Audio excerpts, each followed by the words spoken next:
Assalamualaikum warahmatullahi wabarakatuh. Allahumma salli wa sallim wa barik ala Sayyidina Muhammadin wa ala alihi walhamdulillahi rabbil alamin. Saudaraku yang dirahmati Allah, kita sudah banyak belajar tentang teori atau matematika bersedekah, bahwa kalau kita memberikan satu, Allah akan mengganti 10 kali lipat lebih banyak, dan itu minimal. Fadilah sedekah ini demikian banyak. Sedekah bisa mengundang datangnya rizki. Sedekah bisa menyembuhkan penyakit. Sedekah bisa menolak bala. Dan sedekah bisa memanjangkan umur. Tetapi yang paling penting dari rahasia keutamaan bersedekah adalah bahwa Allah mencintai orang-orang yang bersedekah. Sedangkan kalau Allah sudah mencintai hambanya, maka insya Allah 4 hal kemungkinan yang akan terjadi dalam kehidupan seseorang tersebut. Yang pertama, tidak ada masalahnya yang tidak diselesaikan Allah. Apapun itu, entah itu hutangnya yang belum kunjung terbayar. Ketika seseorang menemukan belitan hutang dalam hidupnya, tetapi karena dia sudah mendapatkan cintanya Allah, boleh jadi hutang itu memang belum selesai, tetapi ketenangan sudah Allah hadirkan, peluang sudah Allah munculkan, kesempatan demi kesempatan juga sudah Allah berikan kepadanya. Tinggal menunggu waktu. Jika orang-orang sudah dicintai Allah, maka tinggal menunggu waktu. Asal tetap bersabar dan tetap beristiqomah, tidak ada masalahnya yang tidak diselesaikan Allah. Yang kedua, tidak ada keinginan yang tidak dijawab oleh Allah Subhanahu wa ta'ala. Pasangan rumah tangga yang sudah sekian lama ingin punya anak, dia rindu akan tangisnya seorang bayi dalam rumahnya. Demi Allah, kadang-kadang dengan tidak hadirnya seorang anak, itu justru menjadi anugerah baginya. Kenapa? Cukuplah Allah baginya.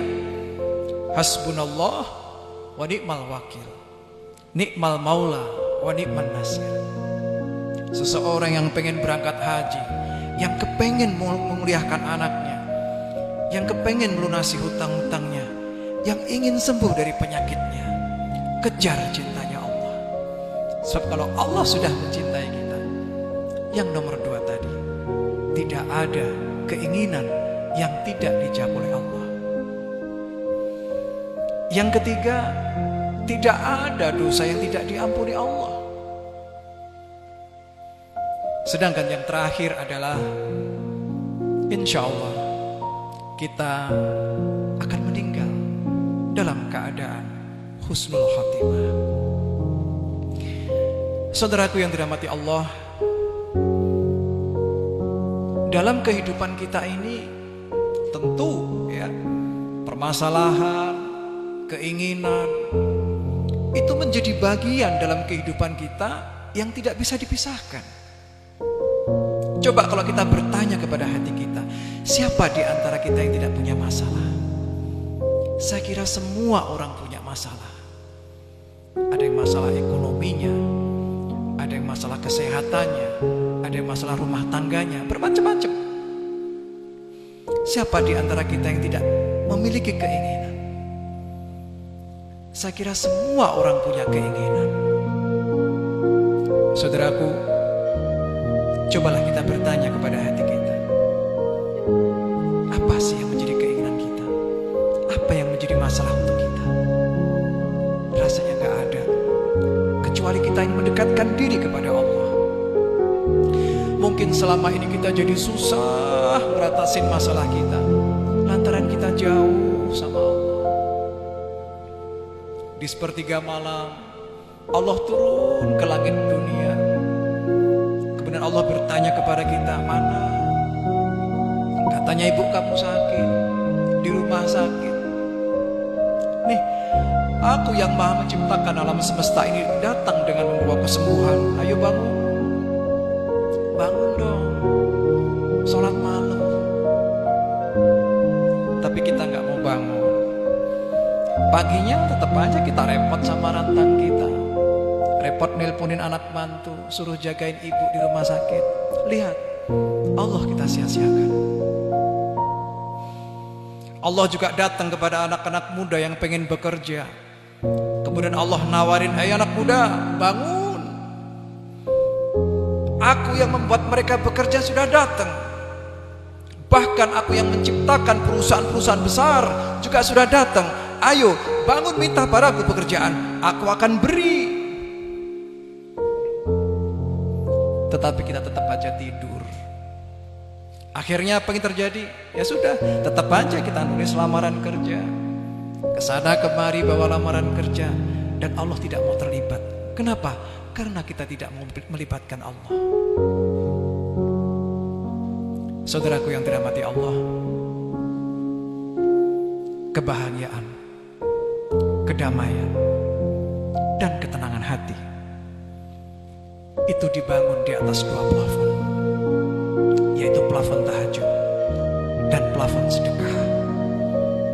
Dua hal inilah kiranya yang harus aktif kita pasarkan, bukan saja menjadi obat bagi diri kita, tetapi juga menjadi obat bagi saudara-saudara kita yang lain. Antar mereka yang punya masalah kepada Allah lewat tahajud dan sedekah, insya Allah masalahnya selesai. Antar mereka yang punya keinginan, harapan, cita-cita kepada Allah lewat tahajud dan sedekah, insya Allah keinginan mereka terjawab. Kenapa? Sekali lagi rahasianya, karena Allah mencintai orang-orang yang bersedekah. Hadanallahu wa iyyakum ajmain. Assalamualaikum warahmatullahi